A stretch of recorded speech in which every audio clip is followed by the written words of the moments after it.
G'day IB psychologists. If you've clicked on this video, you're probably looking for the simple answer, the straightforward answer. You've seen all the videos and the blogs and the topics and you're getting overwhelmed with psychology and you're thinking, just tell me what is the answer. Well, I'm going to tell you. And it's a two-word answer, right? But I warn you, you're probably not going to like it. All right, so you ready? Okay. You're probably not ready to hear this answer, but promise me. Okay, you got to promise, I'm going to tell you that you have to let me explain it. Hear me out. Because if you click away and you hang up, right, on this video, as soon as I tell you the answer, that means you're not ready for the IB psychology exams. You're not ready to write great essays, and I'll tell you why.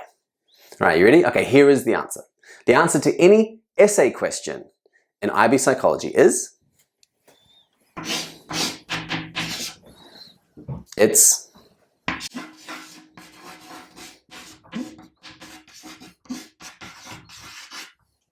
complicated. Now, don't click away. I said you have to let me explain it, because if you're frustrated by this, if you're like, no, then that means you're not ready to write excellent essays, and here's why. All right, every essay question in IB psychology is going to begin with one of these four command terms: discuss, evaluate, contrast, to what extent. All of these questions are trying to steer you to the same conclusion. It's complicated. Let's look at it. Discuss.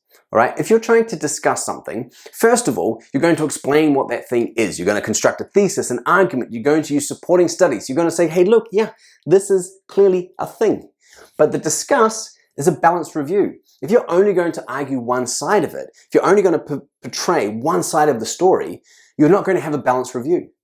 So in order to, once you get that balanced review, your final conclusion is going to be, it's complicated. For example, let's say you're asked to discuss the effect of pheromones on human behavior. Well, first of all, you might identify a potential human pheromone, explain what it is, how and why it affects behavior, a couple of studies to support it, right? That shows you know and understand about pheromones.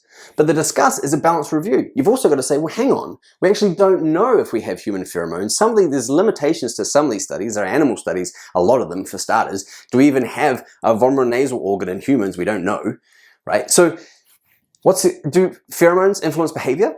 It's complicated. Evaluate. If you're asked to evaluate, it's probably a study, a theory, or a research method. Let's say if you take a theory, for example, right? Well, you have to explain what that theory is and how it explains behavior. Use a couple of supporting studies and say, look, this is a valid theory. Here's why I understand the theory. Look, I'm explaining it to you, and it's got some validity, and here are the applications. But in order to evaluate, you have to show the limitations. You have to say, well, yeah, sure, it's a valid theory, but are there alternative explanations? Are there limitations to this theory? Are there limitations to the evidence? You go, well, is this a good theory? It's complicated. To what extent? Similar to discuss and evaluate. To what extent? The answer is always, to quote Alexei Popov, well, to some extent. To what extent does enculturation influence behavior? To what extent does cultural dimensions influence behavior? Well, you go, well, here's a cultural dimension, here's the explanation, here's how and why it might, here are some supporting studies. You argue down this particular path, but in order to show to what extent, you've got to say, but actually, there's problems with this explanation, there's problems with the studies, it might not happen for every behavior. Do these studies generalize? So does enculturation affect behavior? It's complicated, right? Finally, with a contrast. Now, this is the most rare command term used in the exams. It's not that common. There's not that many topics it can apply to, but you're probably going to be asked to contrast two explanations, theories, or research methods again. So if you're looking at contrasting two explanations, for example, in abnormal psychology of a disorder, well, first of all, you've got to explain what are those explanations. Right? Well, there's a biological explanation, there's a psychological or cognitive explanation. And then you explain the studies. Yeah, well, the studies support this and support this. And so you show you understand both explanations. And you go, well, what are the differences here? Right? Contrasting is highlighting the differences. You say, well, actually, but this one says this and this one says this. So which one do we trust, right? This one uses this type of research and this one uses this type of research. So like, what are the explanations? What are the two explanations? Is one better than the other? Right? How do we explain abnormal psychology? How do we explain a disorder? It's complicated.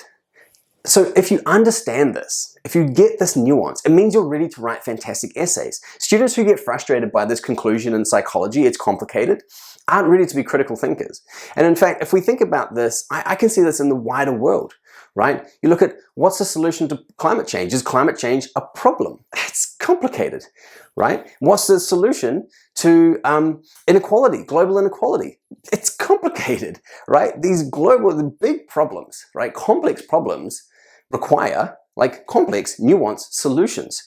Just thinking in the black and white isn't going to get us anywhere. And in psychology, something as complex as human behavior very rarely has a very straightforward, simple explanation. So really, when we're trying to understand human behavior, by the end of your psychology course, right, after you've seen things in black and white, hopefully after the year or 2 years of study, right before the exams, you can figure out, yeah, it's complicated. And then you convey that in excellent essays by first, right, all of these command terms are requiring you to lay a really solid foundation, a really good argument, a good explanation, supporting studies saying, look, I get it. Here's the common explanation for this particular topic, but it's complicated. I can't give you all the answers, but I can just give you, like I like to do in these videos and blog posts, a framework, a conceptual kind of idea of how to think about things to apply it in very specific topics. And then, of course, everything else, all the other blogs and videos that I create have all the specific content in them. I get to this conclusion all the time, and it's not just in psychology. In the wider world around us, when I see people discussing things, I just see a lot of oversimplified basic explanations and people getting very heated and emotional trying to convey their point of view, and I feel like they're missing the bigger picture, which is just simply to understand it's complicated.